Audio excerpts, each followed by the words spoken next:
What if I told you that most soils are missing the 5 minerals that control your yields? And if your soil is low in just one of these, you can lose up to 30% of your harvest, even if you fertilize perfectly. So today's video, I'm going to be going over 5 minerals that supercharge your soil and whether or not your soil actually needs them. If you don't know who I am, hi, hello, my name's Ashley. I have a bachelor's of science in soil science, and I like to take said science and apply it to all things plants. So with that being said, if you like soil science, plant science, that sort of thing, who better to hit the subscribe button for other than me, myself, and I? And I'm being selfish, but the reality is that the comment section, the geek crew, as we like to call ourselves, is equally as helpful as my pompous butt trying to act superior with a expensive piece of paper. Because in reality, that's all it really is. This video is essentially going to answer the reason why some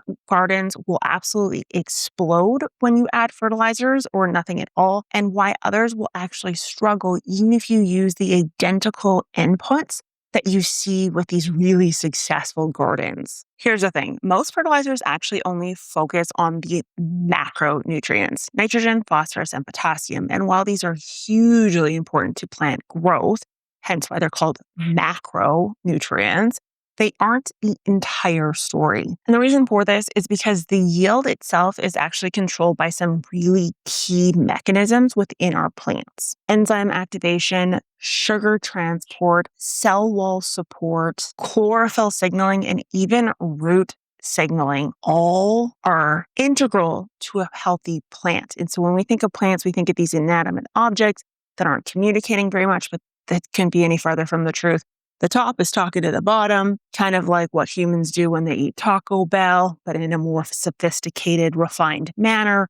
And therefore, we have to supply it with the other little things that are needed in order for this to happen. Now, soil scientists, we like to kind of look at 17 essential nutrients, but there are 5 nutrients in particular that I think we can point to that actually heavily control yield. Again, 17 essential, meaning all 17 need to be present.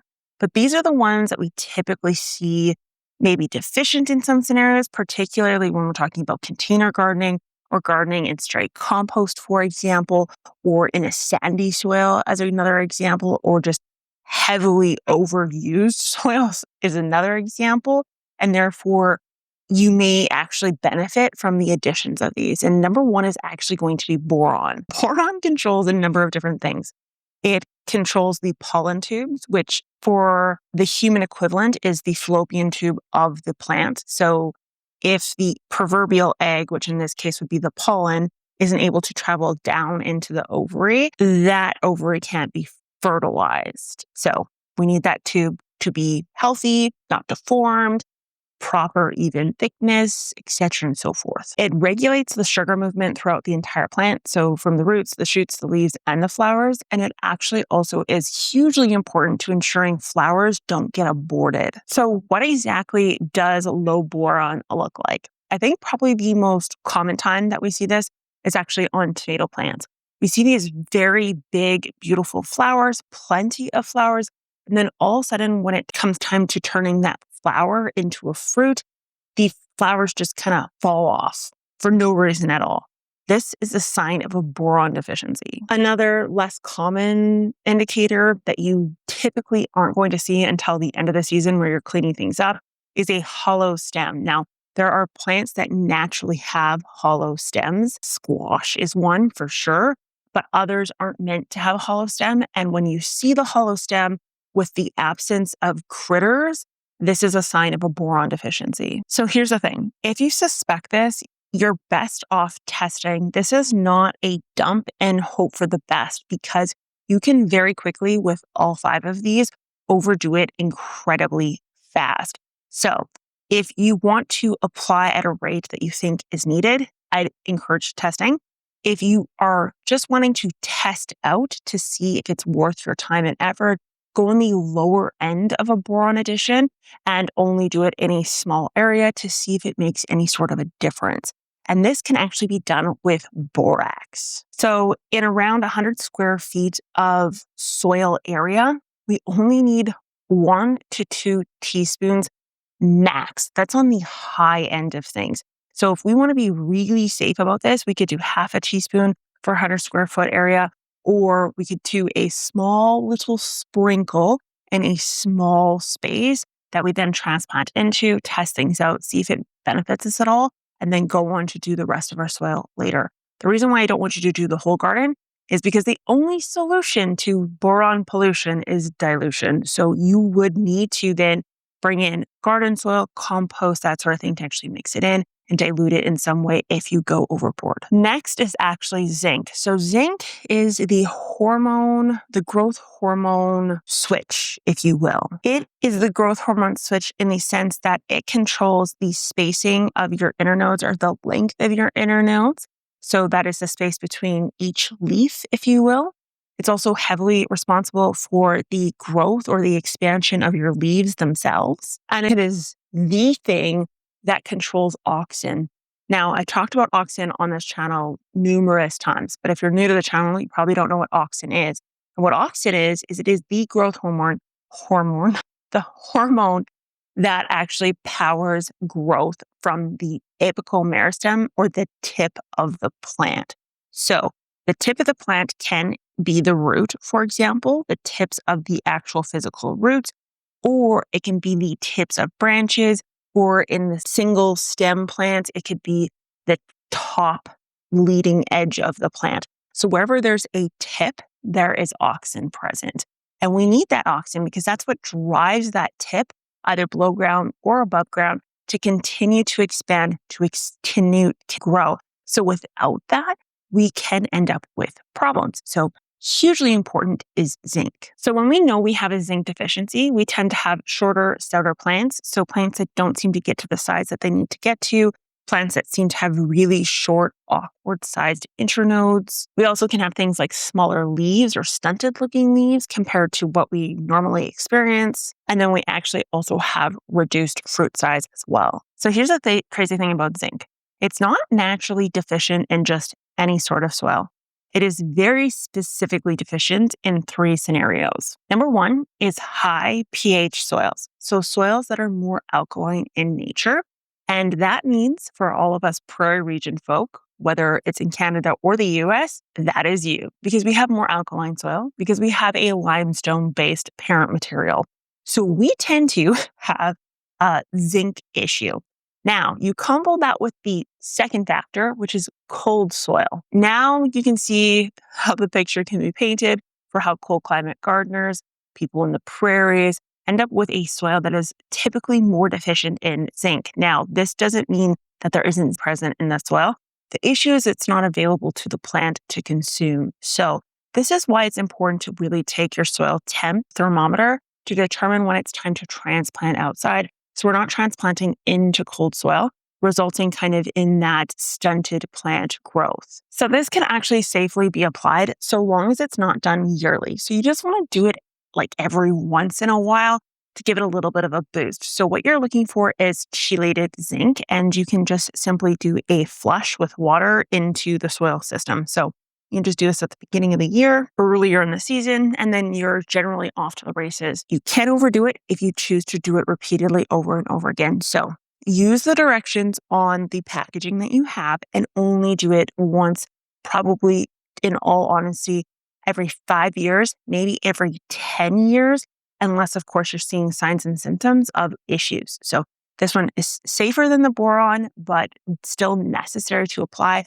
particularly if you are in an alkaline, cold prairie soil. Next up is sulfur. So this is what I like to call the secret closeted boyfriend of nitrogen. Quite often, nitrogen deficiencies are mistaken as actual sulfur deficiencies. And that's because sulfur is responsible for amino acid formation, supports the the protein formation. I'm filming this after work and on a Friday, so my brain is clearly fried. And most importantly, it is hugely responsible for flavor, specifically in things like onions, garlics, cabbages, brassicas, broccolis, cauliflowers, that sort of thing. Signs of deficiencies can show up in the form of ununiform growth, particularly when we're talking about the leaves specifically. So the leaves themselves, the new leaves, not the old leaves. This is where you can tell the difference between a sulfur deficiency and a nitrogen deficiency.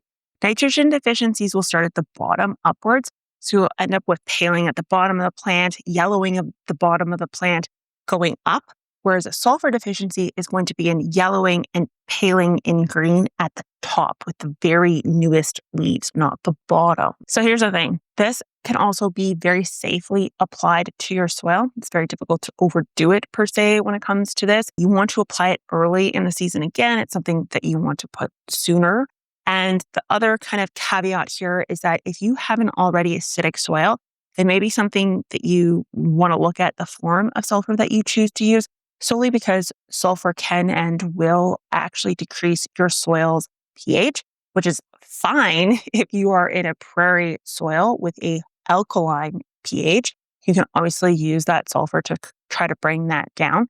But if you're not in a scenario like that, then there are different forms of sulfur you would want to use to be on the safe side. And this specifically is gypsum. Now, gypsum isn't the greatest at changing soil pH, so it's the least likely to cause pH changes when compared to something like an elemental sulfur, for example. Okay, so this one is manganese, not magnesium, manganese. Yes, that's right, folks. It's a totally different one. And it is what we like to call the photosystem activate. It impacts carbohydrate production as well as enzyme activity. And if you have low manganese, you will have low photosynthetic processing, even if you have substantial levels of chlorophyll. Very confusing, I know, but just think of it as the lights are on, but nobody's home. So the deficiencies will show up as intravenous chlorosis. So chlorosis is really common or the times that I think your regular gardener would see chlorosis is going to be when you have a soil that's heavily saturated in the spring. You have a plant that has, intravenous chlorosis. So I'll put some photos of kind of what that looks like up on the screen. And then you also can have speckling of the newest leaves that come out, but I would actually probably lean more towards the chlorosis side of things because that's probably the most common form of this that I will see. And again, I would consider this in a good soil. So we're not talking like a soil that is oversaturated, for example, that isn't so much. That's like a forced chlorosis, if you will, like an environmental chlorosis rather than a deficiency chlorosis. If your soil has good levels of air, water, yada, yada, yada, then that's where you can kind of gauge it as being a manganese issue. So say you have a manganese issue and a sulfur issue, you can get manganese sulfate. And this is great to apply to the soil for a longer term solution. Again, earlier in the season is the better time to actually apply this, but say you're starting to notice this later into the season, manganese is actually something that can be applied. Not all things can be foliar applied. This is one of them that can be, and therefore you could utilize it as a spray on top of your plants if you're noticing these issues. The nice part about using a foliar spray is that you can obviously treat the plant without risking over treating the soil, because fertilizer isn't just dump it on and everything's better. It's a balance, and you want to make sure you don't throw things too far out of balance. And when we're talking about these 5 ingredients in particular, we're talking about micronutrients, not macro, not secondary macro, not primaries, nothing like that. And so because of that, you can overdo it really quickly. And the only solution to pollution is dilution. And so if you don't want to run into that issue, a foliar spray, when possible, is your best application. Now, again, not all micronutrients or nutrients in general is uptaken. So you can't do this with all of them. But with manganese, you can. Another M, molybdenum. I'm sure many of you have never heard of that one, or maybe you have. And that is, again, got a lot to do with nitrogen. So it is required for what we like to call nitrogen reductase enzymes, aka it's converting nitrate to usable nitrogen for the plant. You can have all the nitrogen in the world, but if you do not have molybdenum, it can't be used by the plant. So it is arguably more important than nitrogen. There's like a chicken and the egg, horse before the cart scenario. Molybdenum is the must-have key. So this nutrient deficiency is, of course, going to show up as a nitrogen deficiency. So if you're applying nitrogen, you're constantly putting fertilizer on, urea, whatever the case is, and you're like, it is not working. It's possible it's a molybdenum issue. This is incredibly common in acidic soils. Very common in acidic soils. In the world of brassicaceae species, you actually get something called whiptail, and I'll put some photos of what that looks like as well. So this one, again, is one you do not want to blindly apply. This one, I'm not even going to tell you how to apply in any way, shape, or form. This is one you need to get your soil tested for, because the solution to pollution being dilution for this is very extreme. So this is one that if your spidey sense is saying something's wrong, you need to get it tested. And then typically speaking, there are specific nutrients you can add. There's like molybdenate 8 that you could, compound you could apply. There's also like a blended micronutrient formula that will have it in that would also apply and be the safer option, because again, you can overdo it really quick. So there you guys have it. Everything you need to know about the 5 key nutrients that not a lot of people talk about, but are hugely important to supporting nitrogen, phosphorus, and potassium, and actually can show up as nutrient deficiencies that are nitrogen, phosphorus, and potassium, but have absolutely nothing to do with nitrogen, phosphorus, or potassium. You're welcome for causing mass confusion. And I hope this makes you want to nerd out a little bit more and join the Geek Crew and me here by hitting that subscribe button, giving this video a thumbs up, and I will talk to you guys next time. Bye.